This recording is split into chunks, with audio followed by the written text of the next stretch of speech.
E outra coisa, me fala sobre naquele momento que você ficou 9 meses,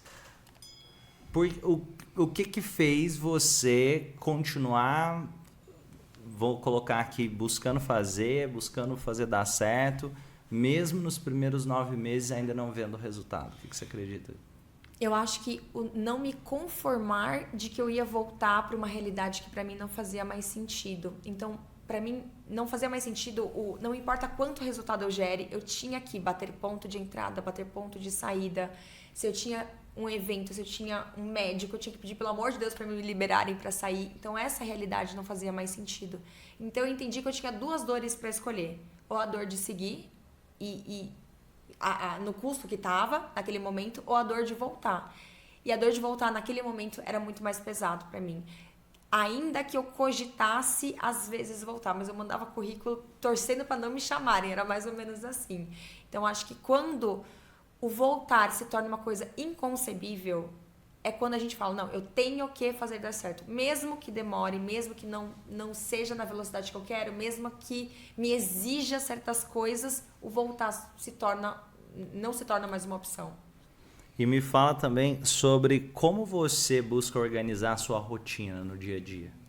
Eu falo que eu separo em três movimentos, né? O de planejamento, o de execução e o aprimoramento, que são os estudos.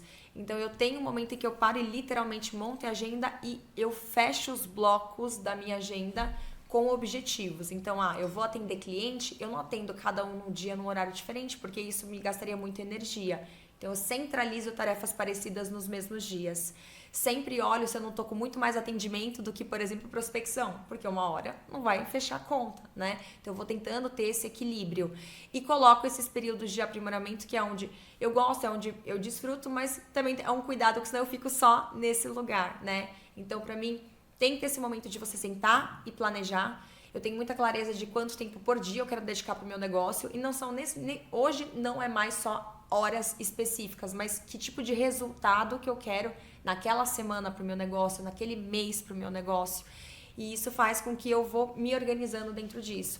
Então, ao planejar, eu coloco quais os momentos que eu vou executar, por mais simples que seja. Estudo também está na agenda, ele tem um momento de começar e um momento de terminar, e sempre fico de olho naquilo que eu sei que eu me perco, ou porque é mais chatinho e eu vou procrastinando, ou eu gosto muito e eu fico muito, para ir me podando, porque se eu não aprender a ser minha própria chefe, eu não consigo ajudar mais ninguém também, né? Então, foi um exercício necessário. Isso me ajuda a cumprir os meus objetivos. E você falou sobre crenças de talvez quem está começando, que geralmente tem.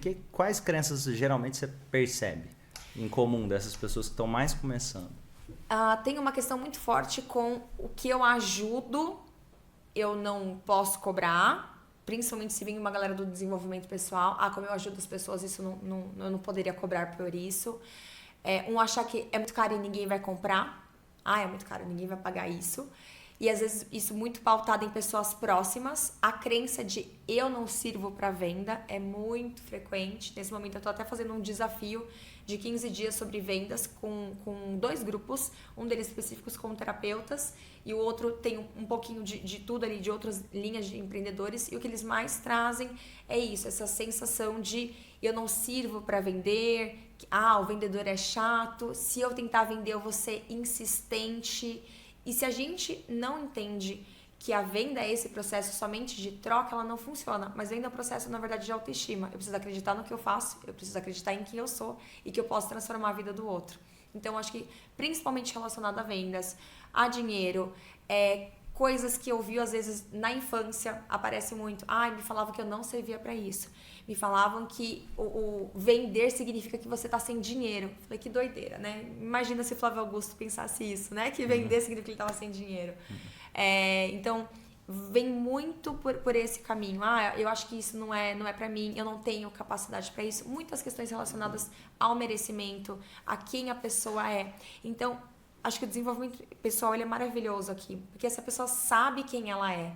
Ela sabe as características que ela tem segurança dessa pessoa, né, desse ser que está ali, ela tem muito mais facilidade de ir lá e se posicionar, ir lá e falar, ainda que ela não esteja 100% certa que tá tudo perfeito, porque não vai estar, né? É uma sensação de, mas eu ainda tô tão distante da onde eu quero chegar, mas não tem linha de chegada. Então você vai continuar sempre distante do final. É fazer o melhor com o que tem agora. Então essas são as crenças que mais aparecem e que se as pessoas não decidem olhar para isso, não que seja fácil, nem simples e nem que muda do dia para a noite, mas se ela não decide fazer nada sobre isso, não adianta. O negócio dela não vai funcionar. E se fosse para você dar um conselho para quem está assistindo, se fosse para listar alguns conceitos práticos, talvez 3, alguma coisa, o que você listaria? O primeiro é, quando você olha para o teu negócio, você precisa saber muito por que ele existe. Negócios com propósito, né, que é realmente o que eu acredito, eles fluem muito melhor quando ele tem um porquê de acontecer ou um porquê acontecer, né? Então, eu engravidei e aí na época da pandemia a gente queria ter um filho e aí eu achei que fosse demorar, em um mês eu tava grávida.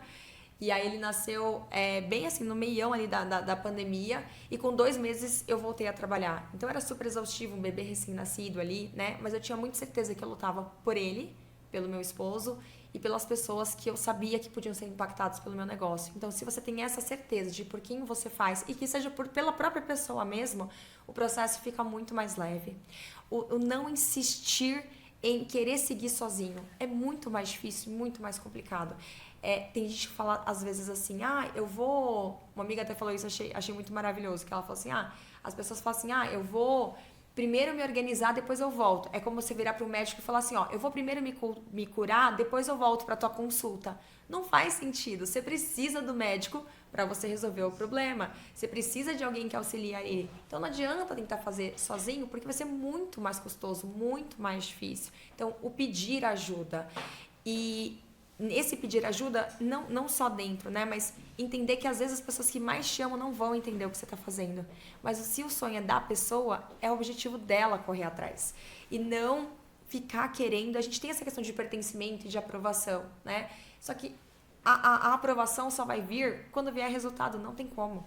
Depois que as coisas começaram a melhorar na empresa, nunca falaram nada assim pra mim. Os meus pais me apoiavam, meu pai ainda me mandava mais currículo, minha mãe um pouco menos, mas os dois me apoiavam, assim, ainda que não concordassem muito, mas eu lembro que um amigo falou assim, Nath, quando você fez transição, eu falei, vixe, tadinha, caiu em mais desses contos aí de guru, que ela vai trabalhar com isso, nossa, e aí, ao ver meu trabalho, ele falou, mas hoje eu percebo que incrível que é o teu trabalho, quanto ele é importante, quanto ele é significativo. Então não adianta tentar convencer as pessoas de uma realidade que elas não estão inseridas. Não adianta explicar para o meu pai que eu estou no celular fazendo produção de conteúdo, porque ele não vai entender e tá tudo bem. Então a gente às vezes pega a crença dos outros pra gente e isso nos pesa. Fica só com as nossas, já tem coisa demais na nossa bagagem para ficar pegando dos outros. Então entender que às vezes as pessoas não vão apoiar, não é por mal. Deixa elas, se o sonho é teu, lute você, porque quando fizer sentido, eles vão reconhecer. E se não reconhecer, tá tudo bem, pelo menos você vai estar realizado no que você faz. E um ponto aí, trazendo o que você acabou de falar também, você falou sobre filho e tem gente que coloca desculpa, fala, pra mim não dá, porque eu agora engravidei e não vai dar, agora eu vou ter que desistir do meu projeto. E talvez ao invés de usar isso como um impedimento, esse deveria ser seu maior porquê do porquê vai dar. E não do porquê não dá. Porque eu gosto de dizer que geralmente as duas pessoas estão certas. Existe um grupo de pessoas que vai pensar assim, ninguém é especial, eu não tenho talento nenhum, não tem potencial incrível e é doido quem acredita no guru que diz que existe um potencial incrível nas pessoas. E existe outra pessoa que olha e fala, eu tenho um potencial incrível guardado aqui, eu vou descobrir o que é isso e eu vou colocar isso para o mundo. Uhum. Talvez nenhum dos dois estejam certos. Só que esse decidiu olhar para um lado da vida que a vida dele tende a ser melhor em muitos momentos, porque talvez ele descubra aquele potencial e talvez nem tinha o potencial lá, só que ele descobriu. Porque no meio da jornada ele foi crescendo, aprendendo, errando, fazendo, passando talvez o primeiro ano sem dar certo e o segundo melhorando e o terceiro melhorando mais ainda. Sim. Mas porque ele acreditava que tinha algo lá dentro. Uhum. Esse outro que achou que não tinha nada e que era uma bobagem, as chances são enormes que ele não vai suportar aquela jornada de lá. E talvez os dois estivessem certos no início, só que esse aqui encontrou algo especial porque ele não parou de procurar. Sim.